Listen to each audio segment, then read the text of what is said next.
मेरे प्यारे युवा साथियों, नमस्कार फ्रेंड्स। आइए अब हम लोग सीधे आज मुख्य विषय पर बात करते हैं और बात करते हैं कि पावर ऑफ एलिमिनेशन की क्षमता का कैसे विकास किया जाए।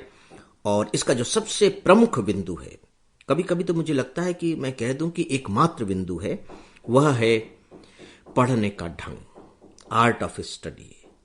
और यहां जब मैं आर्ट ऑफ स्टडी कह रहा हूं तो ये सामान्य तरीके का आर्ट ऑफ स्टडी नहीं है। सामान्य तरीके का आर्ट ऑफ स्टडी कहने का मतलब है कि आप अभी तक पढ़ते ही आए हैं। आपने 12th पास किया है, चाहे सीबीएसई से किया हो या फिर स्टेट के बोर्ड से किया हो। आपने ग्रेजुएशन किया है, चाहे किसी भी कॉलेज से किया हो, लेकिन किया तो है और उसके लिए आपने पढ़ाई की है। यह आपने एक्वायर किया है, ये आपने हासिल की है। आपको किसी ने दे नहीं दी है, आपने हासिल किया है और पढ़कर हासिल किया है, राइट। उसके लिए भी एक आर्ट ऑफ स्टडी है, क्योंकि जितने भी लोग आपके साथ पढ़ रहे थे, उनको पढ़ाने वाले तो समान लोग थे, वही लोग पढ़ाते थे। लगभग लगभग सब एक जैसी किताबें भी पढ़ते थे, पेपर सबके एक जैसे आए थे, कॉपियां भी लगभग लगभग एक ही जैसे प्रोफेसर्स लेक्चरर्स ने जांची, लेकिन मार्क्स सबके एक जैसे नहीं है। सच पूछे तो किसी भी दो के एक जैसे नहीं है। तो ये अंतर कहां से आया? देखिए, सामान्य तौर पर हमारे दिमाग में एक बात आती है, जब हम कहते हैं कि वो बहुत ब्रिलियंट है, तो हमें लगता है कि यार उसकी जो मेमोरी पावर है ना, वो बहुत अच्छी है, राइट। हमें यह लगता है कि नहीं, वो बहुत मेहनती है, वो इतने इतने घंटे पढ़ता है। और ऐसा वो कैसे कर पाता है? उसके पास फैसिलिटी बहुत है। इस तरह की बातें हम लोगों के दिमाग में आती हैं, और मैं ये नहीं कह रहा हूं कि ये सारी बातें गलत हैं। इनका अपना अपना रोल है, अपनी अपनी भूमिकाएं हैं। लेकिन दोस्तों, सब कुछ यही नहीं है, सब कुछ यही नहीं है। तो फिर क्या है? वो कौन है जो सब कुछ है? यदि सब कुछ नहीं है तो सब कुछ के करीब है, या कि जो सबसे बड़ी बात है वो क्या है? दोस्तों, वो है आर्ट ऑफ स्टडी। यानी कि जो आपके यहां का टॉपर है, उसके पढ़ने का तरीका अलग है, और जो बिल्कुल नीचे से टॉप किया हुआ है, जो बॉटम पर है, उसके पढ़ने का तरीका अलग है। मैं अपना एक अनुभव शेयर करना चाहूंगा। मेरे साथ नाइन्थ की जो पढ़ाई है वो मैंने स्कूल में कल की थी, multipurpose higher secondary school Ambikapur में। उस समय स्कूल था, हाई स्कूल था। गांव से मैं वहां पढ़ने गया था और मैंने बायोलॉजी ली थी। मेरा सपना था कि मैं डॉक्टर बनूंगा। तो गांव में तो मेरी पढ़ाई बड़ी अच्छी हो रही थी और मैं टॉपर भी था गांव के स्कूल का, और हमारा 8वीं बोर्ड हुआ था वहीं ब्लॉक लेवल पर, उसमें भी मैंने टॉप किया था। तो मुझे लगता था कि मैं बड़ा कोई 30 मार्क का होऊंगा। गलतफहमियां तो हो जाती हैं, और गलतफहमियां हो क्या जाती हैं, उसके लिए प्रमाण था कि भैया मैंने ब्लॉक लेवल पर टॉप किया है। मैं सारा सिलेबस पढ़ लेता था, जितने प्रश्न आते थे वो सब बना करके चला आता था, लिख करके आ जाता था। तो अब इससे ज्यादा क्या होना चाहिए? चलिए, चूंकि मार्क्स अधिक थे तो उस समय साइंस में एडमिशन सीधे नहीं मिलता, अच्छे स्टूडेंट्स को मिलता था, और संयोगवश में ऐसा था। तो दोस्तों, जब 9th में मैंने एडमिशन लिया तो वहीं एक स्टूडेंट था जो बायोलॉजी से 9th कर रहा था। उसका नाम था जितेंद्र सिंह। आज वो डॉक्टर जितेंद्र सिंह है, और अंबिकापुर में उनका बहुत बड़ा हॉस्पिटल है और बहुत अच्छे डॉक्टर माने जाते हैं। अभी कुछ समय पहले जब मुझे अंबिकापुर जाने का मौका मिला था तो मैं गया, और पूरा अस्पताल में लोगों ने विजिट किया, और मैं सच पूछे तो बड़ा रोमांचित तो हो गया जब वो बकायदे अपने वार्ड को देख रहा था, मतलब वहाँ पेशेंट देख रहा था। और जैसे ही नर्स ने जाकर के कहा कि डॉक्टर विजय अग्रवाल आए हुए हैं भोपाल से, वो सब कुछ छोड़ छाड़ करके मतलब आग गया कहूँ या आग गए कहूँ, मैं थोड़ा सा अटपटा सा महसूस कर रहा हूँ। और हम लोगों ने फिर खूब बातें की। मैंने कहा कि जितेंद्र जाओ, जा करके पेशेंट को देखो, मुझे अच्छा नहीं लग रहा है कि आप यहाँ आ गए हैं छोड़ छाड़ करके। लेकिन बोले कोई बात नहीं, वो मैं कर लूंगा, उसकी चिंता मत करो। दोस्तों, बस ऐसे ही थोड़ा सा मैं भटक गया, माफी चाहूंगा। तो मजे की बात यह होती थी कि वो जो डॉक्टर जितेंद्र जो सिंह थे, वो पढ़ता बहुत कम था, और मैं उसकी तुलना में शायद कई गुना ज्यादा पढ़ता था। अब सवाल यह है कि उसके परिणाम क्या होते थे? परिणाम यह होते थे कि वो मुझसे ज्यादा मार्क्स लाता था, ज्यादा मार्क्स। उस समय तिमाही परीक्षा होती थी, छमाही परीक्षा होती थी, और एनुअल वार्षिक परीक्षा होती थी। तीनों में उसके मार्क्स ज्यादा आए। मैंने बहुत कोशिश की कि मैं यहां भी फर्स्ट आऊं, अपनी क्लास में फर्स्ट आऊं, लेकिन मैं नहीं आ सका। मैं सेकंड पे रहा। तो मुझे यह लगता था कि ये बहुत ब्रिलियंट है, इसका माइंड बहुत तेज है, याद बहुत रहती है। लेकिन मैंने देखा कि नहीं, याद उतनी ज्यादा नहीं रहती थी, क्योंकि कभी कभी होते थे कि उनके जो भाई थे वो डॉक्टर थे। जब हम लोग घर पर जाते थे तो उनके भाई हम दोनों से क्वेश्चन करना शुरू कर देते थे। तो जितेंद्र से भी पूछते थे, मुझसे भी पूछते थे, तो मैं तो उत्तर बता देता था, लेकिन जितेंद्र नहीं बता पाता था। तो जितेंद्र को बड़ी डांट पड़ती थी कि तुम क्या करते हो, स्कूल जाते हो, इसको देखो। तो वहां तो मेरी तारीफ हो जाती थी, क्योंकि मैं थोड़ा सा पढ़ाकू किस्म का था, रटने की कोशिश करता था।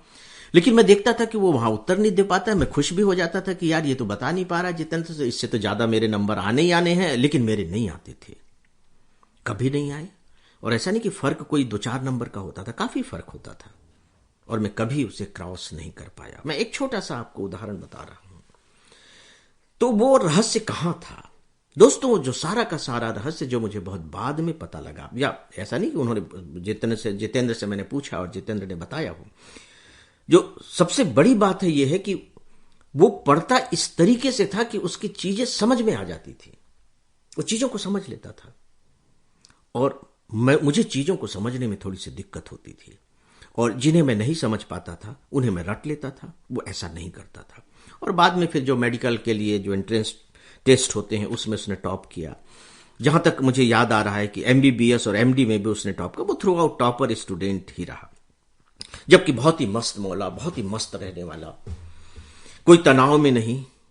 और मैं दावे के साथ कहता हूं कि अगर वो सिविल सर्विस में बैठता तो आज वो सिविल सर्वेंट ही होता, इसमें कोई दो राय नहीं है, क्योंकि उसके पढ़ने का तरीका ऐसा था। तो दोस्तों, पहली बात जो आपको गांठ बांध लेनी चाहिए, मैंने जानबूझ करके ये किस्सा बताया है, क्योंकि जैसा कि मैंने कल ही आप लोगों से कहा था कि मुझे बताना ये बड़ा मुश्किल है, लोगों को समझाना बहुत मुश्किल है कि भैया पढ़ने का तरीका बहुत ज्यादा मायने रखता है। लेकिन लोगों को लगता है कि किताब है, सिलेबस है, पढ़ रहे हैं, रट लिया है, 10-10 बार याद कर लिया है, रिवीजन कर लिया है, और क्या पढ़े और क्या होता है तरीका। दोस्तों, केवल एक ही लाइन है, और वो ये कि आपको पढ़ना नहीं है, आपको समझना है। मैं रिपीट कर रहा हूं, आपको पढ़ना नहीं है, आपको समझना है। जब मैं कह रहा हूं कि समझना है तो इसका क्या मतलब है? क्योंकि समझना को भी तो आपको समझना पड़ेगा ना, कि समझना है तो क्या मतलब है। अनफॉर्चुनेट पार्ट यह है कि जो हमारी एजुकेशन होती है इससे पहले, सिविल सर्विस में बैठने से पहले, वो ज्यादातर रटने पर है। रट लिया हमने, एग्जामिनेशन में क्वेश्चन भी उसी तरह के आ जाते हैं और हम उनके उत्तर भी लिख करके आ जाते हैं, मार्क्स नहीं मिलते। इसीलिए तो मेंस को क्वालिफाई करना लोगों के लिए बिल्कुल मतलब कह लीजिए कि एवरेस्ट की चढ़ाई चढ़ना होता है, जबकि ऐसा होना नहीं चाहिए। क्वेश्चन इस तरीके के नहीं पूछे जाते कि वो एवरेस्ट की चढ़ाई बन जाए। ठीक है, वो मैदान की दौड़ नहीं है, लेकिन है वो पहाड़ी की ही चढ़ाई। बस थोड़ी सी भी अगर विषय की समझ है तो मुझे नहीं लगता है कि मेंस के आंसर देने में दिक्कत होनी चाहिए। लेकिन जो सबसे ज्यादा दिक्कत होती है मेंस के आंसर देने में, कि क्या लिखें, कैसे लिखें, कहां से शुरू करें, कहां अंत करें। यह संकट आता ही सिर्फ इसलिए है क्योंकि आपने विषय को समझा नहीं है। तो विषय को समझने का मतलब क्या है, अब हम इसे थोड़ा समझते हैं। दोस्तों, मैं अपने ढंग से आपको बताने की कोशिश कर रहा हूं कि आप जितने भी सब्जेक्ट पढ़ते हैं सिविल सर्विस एग्जामिनेशन में, कुछ तो साइंस के ही हैं, थोड़ा सा साइंस का हिस्सा है, बाकी सारे के सारे विषय आर्ट्स हैं। आप ह्यूमैनिटीज के विषय मानते हैं ना, और सामान्य तौर पर कहते हैं क्या लिया, आर्ट्स। वो आर्ट्स का स्टूडेंट है, वो कॉमर्स का स्टूडेंट है, वो साइंस का स्टूडेंट है। तो लोग आर्ट्स को एक तरीके से थोड़ी कहीं ना कहीं घटिया निगाह से देखते हैं, या नीची निगाह से देखते हैं, या सोचते हैं कि अरे ऐसे स्टूडेंट होगा, इसने आर्ट्स ले रखा है, आर्ट्स इसलिए ले लिया होगा क्योंकि पढ़ने में कमजोर होगा। हम लोग के समय में तो यही होता था कि पढ़ने में कमजोर होगा। मुझे खुशी है कि अब ये धारणा धीरे धीरे बदल रही है, और जो बहुत अच्छे स्टूडेंट हैं वो आर्ट्स ले रहे हैं, क्योंकि बाहर उनको अब उस तरह की अपॉर्चुनिटी दिखाई दे रही है कि अब आर्ट्स से भी हम ये कमाल कर सकते हैं। तो बहुत अच्छी बात है। देखिए, स्टूडेंट तो जब सब्जेक्ट लेगा तो यही सोच करके लेगा, उसके पेरेंट्स भी यही सोचकर उसको सब्जेक्ट दिलाएंगे कि भैया ये पढ़ लिख कर आगे करेगा क्या, वो विषय इसके कितने काम आएंगे। और जब हम कहते हैं कितने काम आएंगे तो उसका सीधे संबंध आजीविका से होता है, और वो गलत नहीं है व्यवहारिक स्तर पर।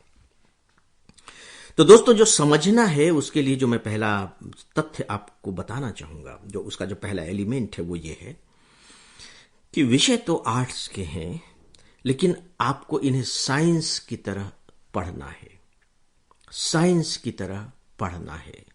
और सच पूछिए तो डिसिप्लिन तो आर्ट्स है, लेकिन मैं ये मान करके चलता हूं कि ये साइंस से कम नहीं है। ऑफलाइन क्लासेस में मैं अपने स्टूडेंट को समझाता हूं, इनफैक्ट समझाने की कोशिश करता हूं कि ये देखिए साइंस कैसे है। शायद इस छोटे से उदाहरण से आप समझ जाएं और मुझे लगता है कि कन्विंस भी हो जाएं। उदाहरण है कि आप कहते हैं biology, biology, BIOLOGY, biology. Logy का मतलब होता है साइंस, बायो का मतलब है जैविक, तो आप उसे जीव विज्ञान कह लीजिए, जैविक शास्त्र कह लीजिए, जो भी कहना चाहे आप कह लीजिए, बायोलॉजी। आर्ट्स में जिसे सबसे सरल विषय माना जाता है, आर्ट्स में भी फिर अपनी तरह के वर्गीकरण है कि भैया कठिन विषय कौन सा है। जो इकोनॉमिक्स से आर्ट्स कर रहा है वो ज्यादा सम्मान का पात्र है, और जो सोशियोलॉजी में कर रहा है, अरे वो तो सोशियोलॉजी में कर रहा है, क्या है, कोई भी ले लेता है, कोई भी पास हो जाता है, उसमें क्या रखा हुआ है।